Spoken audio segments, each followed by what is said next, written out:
By happenstance, and perhaps too optimistic a pre-interview bubble tea, my bladder was already quite full as the Amazon recruiter handed me a sheet of instructions for the drug test to be conducted down the hall. I was slightly disappointed upon reading the sheet to find that the test only required saliva, unlike what I was led to believe from scores of movies featuring urination as the primary, and oft dramatic, means of testing for drugs. I had been, I wouldn't say eager, but certainly ready for some slightly disapproving, mildly disinterested employee to insist on standing next to me to observe my aiming into a cup, lest I substitute Jude Law's urine for my own in a desperate play to land this job. But it was not to be. They needed only saliva. This was only the first of many lessons I'd learn over the following weeks. How had it come to this? I'd worked in the software industry for 23 years, as a developer and manager at Microsoft for 12 years, a director and London site lead at Facebook for 8, reporting directly to Facebook's CTO, complete with meetings with Mark Zuckerberg himself, co-founder of the London Oculus team, entrepreneur in residence with Madrona, the Seattle venture firm famous for investing early in Amazon, top-rated lecturer at University of Washington's Competitive Computer Science Department, and recently founder and CEO of a Seattle global health software nonprofit called OutArray. I'd written plenty of code and led multidisciplinary teams large and small, watching movies like Hackers and The Social Network with the equal parts mixture of amusement and incredulity that only an insider could muster. How had I gone from such a career to being prematurely, and as it turns out, mistakenly, prepared to pee in a cup at an Amazon warehouse in order to prove I hadn't recently partaken?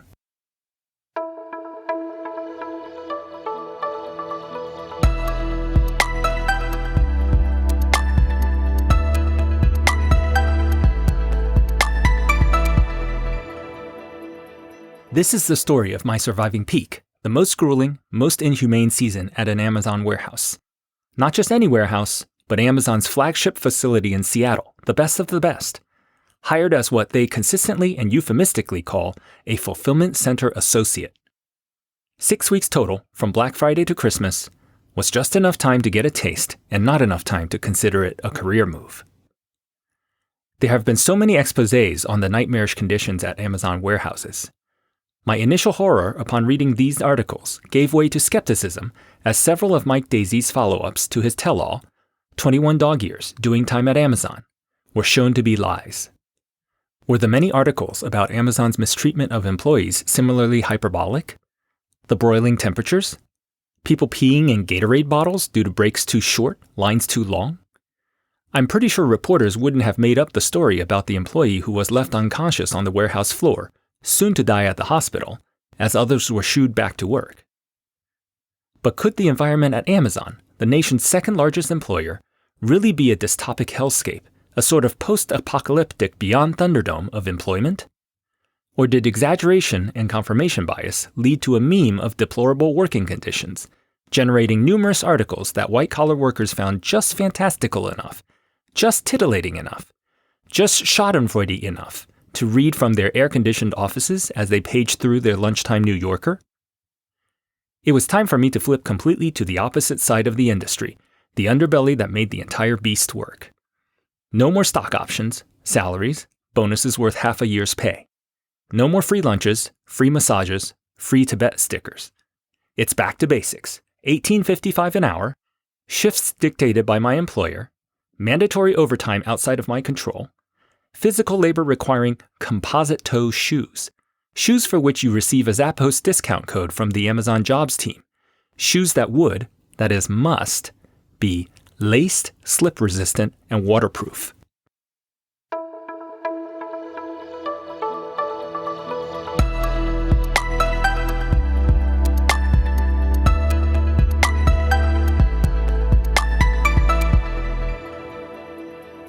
There was also, however, a deeper personal reason for my seemingly sudden interest in going from comfy, some might even perhaps say glamorous, high-paying jobs to the most entry-level of positions requiring only a GED and the ability to pass one drug test. Few would after all have guessed that I'd go from being valedictorian of Maryland's largest high school 27 years ago, voted most likely to succeed, to being Amazon warehouse worker 111526799. Successful only in securing mandatory overtime via an offer which, if refused even once, would result in guaranteed termination. The truth is that the past 8 months of what some would call retirement, I don't strictly have to work if I continue to live within reasonable means, or what others in the tech industry call, and here I cringe at the privileged portmanteau, fun employment, have been nothing like what I had expected. Skiing on weekdays, running errands never during rush hour, playing video games, pursuing various hobbies as my whims and interests dictated, all the things which people who aspire to retire young might look upon with envy in their imagination, had proven unfulfilling over time. I had become unmoored, set adrift in a sea of theoretical possibility only to drown in unbounded optionality. Novelty and excitement had turned into a spiraling vortex of depression as I begun to wake up sometimes at noon, sometimes 2 p.m., and on rare occasion even getting out of bed at 6 p.m., curtains drawn, always dark, hoping only that the day would mercifully end. This was compounded by an increasing anxiety as I got older that I was perhaps becoming not just unemployed, but unemployable. The first person I ever fired was in his mid-40s. I was at the time 24 years old. I remember thinking back then that middle-aged tech employees seemed slow, often dropping fool's gold nuggets of what they considered insights, but what we young Gen Xers viewed as curious artifacts of bygone tech eras. I was now that man. My entire management chain at Facebook, from me all the way up to Mark Zuckerberg himself, was always younger than me, reorg after reorg. And that had started 11 years ago, when I was only 34.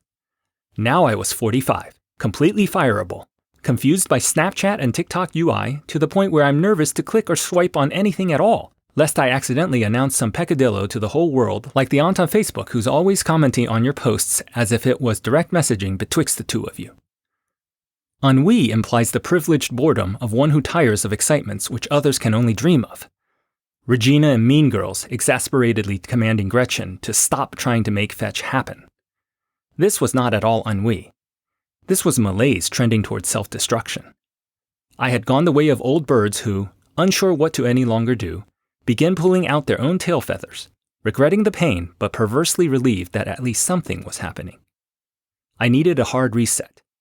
I needed to labor with my hands in a job that did not ask me to daily drum up intrinsic motivation born of an aspirational drive towards self-actualization, but instead commanded me to do mindless and oft painful tasks as requested or be fired. And for this, I needed Amazon. Although I was ready to embrace the real Amazon employee experience as much as possible, I knew there would always be at least one chasm between my experiences and that of so many other employees. I'm not forced to raise a family with this wage. I acknowledged up front this key difference is simply unbridgeable, but I was ready to learn what I could despite it. Ready to be an anonymous drone in a hive of nameless workers rather than a leader of hives treated with, if not deference, at least a bit too hearty of chortles in response to dropping even mediocre jokes. Ready to know the truth. It was time to apply.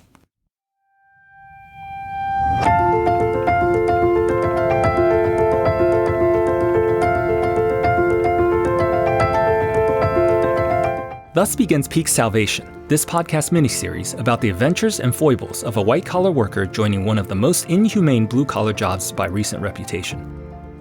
But Peak Salvation is about much more than that. It's about the coming robot revolution and how we might all be put out of work. It's about the ever-expanding demands of efficiency in the grind of capitalism. It's about our collective vision of the future. What do we really want for humanity, and are we on path to get there?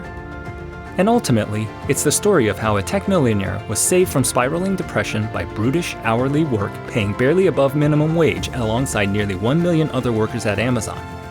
Workers who, overwhelmingly, have few other options. Subscribe to follow my misadventures over the coming weeks as I take you through the surprising details of joining and working at Amazon, far beyond the sensational exposés you've likely read in the news, and deep into the reality of living through Amazon's brutal holiday surge. In coming episodes, I'll share all about the work itself so that you understand what it's like to survive peak 2021. But more importantly, I'll discuss the broader implications of our changing society and the impact our decisions have on our collective future. In the coming year, Amazon is forecasted to become America's largest employer, so being an Amazon warehouse associate will soon become America's most commonly held job. We should all have a concrete sense of what that means not just for our fellow Americans, but for the future of the world.